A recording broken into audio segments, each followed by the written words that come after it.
తెలంగాణ రాష్ట్రంలో ఉన్న degree PG colleges, engineering, pharmacy, BEd, MBA, MCA దాదాపు 2000 కాలేజీల పైన ఇన్స్టిట్యూషన్స్ గత 4 రోజులకెళ్ళి బంద్ కొనసాగుతుంటే బంద్ ప్రకటించి ప్రతి గేటు ముందట ఒక బ్యానర్ కట్టి ఇవాళ 17 లక్షల మంది విద్యార్థులు, ఎస్సీ, ఎస్టీ, బీసీ, మైనార్టీ పేద విద్యార్థులు చదువుకు దూరంగా ఉన్నా కానీ ఈ ప్రభుత్వం మొండి వైఖరి వల్ల ఇవాళ పిల్లలు నష్టపోతున్నారు, తెలంగాణ విద్యార్థులు నష్టపోతున్నారు.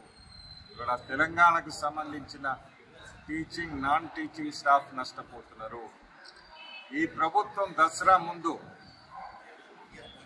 సమ్మెకపోతుందంటే మేనేజ్మెంట్స్ పిలిచి చర్చలు, అర్ధరాత్రి చర్చలు జరిపి పెండింగ్లో ఉన్న 1200 కోట్ల టోకన్లను రిలీజ్ చేస్తామని చెప్పి దసరా ముందు 600 కోట్లు, దీపావళి ముందు 600 కోట్లు చెల్లిస్తామని చెప్పేసి 250 నుంచి 300 కోట్లు చెల్లించి చేతులు దులుపుకొని మాట నిలుపుకోకుండా ప్రభుత్వాలు దాటేసే ధోరణిలో కొనసాగుతుంటే విధిలేని పరిస్థితిలో ఇవాళ హయ్యర్ ఎడ్యుకేషన్, తెలంగాణలో ఉన్న హయ్యర్ ఎడ్యుకేషన్ అన్ని ఇన్స్టిట్యూషన్స్ బంద్ ప్రకటించి గేట్లకన్నీ తాళాలేసి ఇవాళ స్టాఫ్తోని పెద్ద ఎత్తున కలెక్టరేట్ ముందట రాస్తా రోకో చేసి ధర్నా చేసి ఇవాళ కలెక్టర్ గారికి కూడా వినతి పత్రం ఇచ్చి ఇలానే కొనసాగితే విద్యార్థులు ఇవాళ 17 లక్షల మంది విద్యార్థులు చదువుకు దూరం అవుతారు,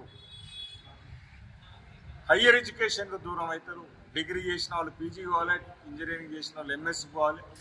వీళ్ళందరినీ నష్టం చేసిన బాధ్యత ప్రభుత్వానికి అవుతుంది. ఇవాళ ఫీ రియంబర్స్మెంట్ స్కీముని తీసుకొచ్చిందే, ప్రవేశపెట్టిందే ఆనాడు కాంగ్రెస్ ప్రభుత్వంలో ఉన్న డాక్టర్ వైఎస్ రాజశేఖర రెడ్డి గారు. కానీ ఇవాళ తొంగుల దొక్కేది కూడా కాంగ్రెస్ ప్రభుత్వమే. ఇది చాలా బాధాకరం. వేరే ప్రభుత్వం అంటే దీన్ని ఆ ప్రభుత్వం చేసింది కదా, మాకేం సంబంధం చలో అని. కానీ ఆ ప్రభుత్వం కొంతనైనా కొనసాగించింది. కానీ ఈ ప్రభుత్వం వచ్చినాక దీన్ని పట్టించుకోవడం లేదు. దీనివల్ల రాష్ట్రం మొత్తం సమస్యలకు దారితీస్తుంది. ఇది కాకుండా ఇంకో విధంగా కాలేజ్ మేనేజ్మెంట్ బెదిరియడానికి మిమ్మల్ని విజిలెన్స్ దాడులు చేస్తాం, విజిలెన్స్ ఇన్స్పెక్షన్ చేస్తాం. ఎక్కడైనా పొరపాటు జరిగితే నువ్వు సరిదిద్దుకో, ప్రభుత్వం నీ చేతులున్నది. కానీ దాని వంక చూపించి దీని డబ్బులు ఇవ్వకుండా ఇన్స్టిట్యూషన్లన్నీ మంచి రన్నింగ్ చేసే ఇన్స్టిట్యూషన్లన్నింటినీ నడవకుండా ఇవాళ ప్రధాన పాత్ర పోషించేది ప్రభుత్వం అవుతుంది. ఇవాళ విద్యార్థులు చదువుకు దూరం అవుతున్నారంటే అది ప్రభుత్వం బాధ్యత తీసుకోవాలి.